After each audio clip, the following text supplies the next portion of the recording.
এরকম সুন্দর মনোরম পরিবেশে সময় কাটাতে হলে এবং মনকে প্রফুল্ল করতে হলে এবং এরকম মজাদার মজাদার খাবার খেতে হলে আপনাকে অবশ্যই চলে আসতে হবে নবাবগঞ্জে অবস্থিত চা বাড়ি রেস্টুরেন্ট। হ্যালো গাইজ, আসসালামু আলাইকুম।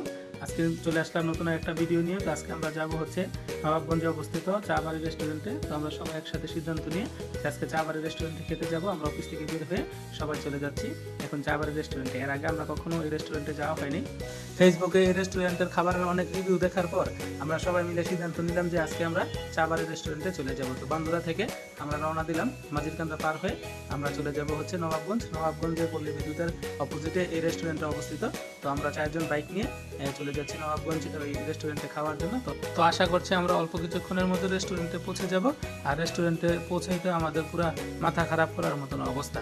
এগুলো দেখে আমরা ভিতরে ঢুকলাম। ভিতরে ঢোকার পরে দেখি রেস্টুরেন্ট তো অনেক সুন্দর, অনেক মনোরম পরিবেশে অবস্থিত রেস্টুরেন্টটা। তো আমাদের পরে রায়হান ভাই এবং সেলিম ভাই চলে আসলো। তো আমরা ভিতরে ঢুকতেছি।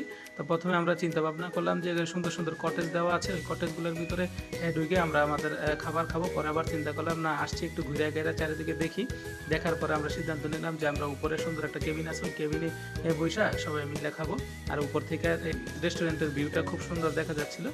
তো বসার পরে ছোট ভাই এসে আমাদেরকে একটা অর্ডার দেওয়ার জন্য খাতাপত্র দিল। আর অর্ডার দেওয়ার জন্য বরাবরই সুমন ভাই বেস্ট। তো সুমন ভাই অর্ডার দিচ্ছে আর আমরা সবাই মিলে বসে গেছি। তো অল্প কিছুক্ষণের মধ্যে আমাদের খাবার চলে আসলো। তো খাবার থেকেই তো আমরা পুরো ওয়াও, এই সুন্দর খাবার তো আমরা আগে কখনো খাইনি। এই যে খাবারটা দেখতে যেরকম সুন্দর, পরে আমরা সবাই নিয়ে খাইলাম। খাওয়ার পরে দেখলাম যে আসলে দেখতে যতটুকু সুন্দর খাবারটা, তার চেয়ে বেশি স্বাদ খাবারটা। তো খেয়ে চেটে পুটে আমরা সব শেষ করে ফেললাম। এই যে লোক সবগুলো খাইয়ে তারপরে আবার চা নিয়ে বসলাম। চাটা খাওয়ার পরে একটু চিন্তা করলাম যে একটু বাইরে ঘুরে ঘুরে দেখবো। পরে অনেক রাতও হয়ে গেছে।